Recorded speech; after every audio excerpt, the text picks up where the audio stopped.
Assalamu alaikum, this is Ahmad Zia and this is for the international students. We are in Shafiabad, Nawab Shah.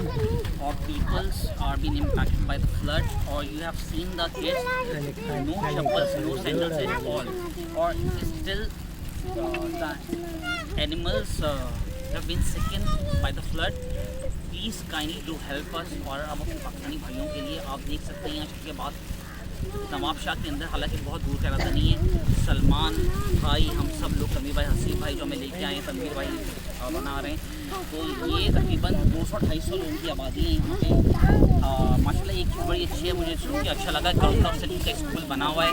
Salman, आप अपने comment बताएं कि क्या करना चाहिए लोगों के लिए, जो आपके जहन में आ रहा है कि अभी तलामीन लोगों के लिए क्या करना चाहिए? अभी तो हम इनके लिए जो है सर्दियों के हिसाब से जो है सामान लेकर आए थे और हमने इनको डिस्ट्रीब्यूट भी किया है, सब बच्चों में भी बड़ों में भी, इनके वालिदैन को भी दिया है।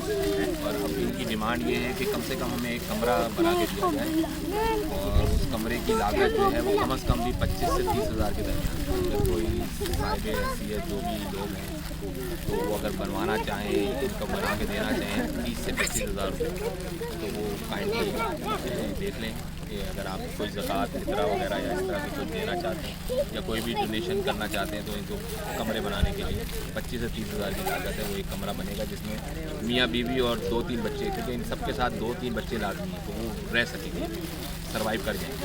अच्छा।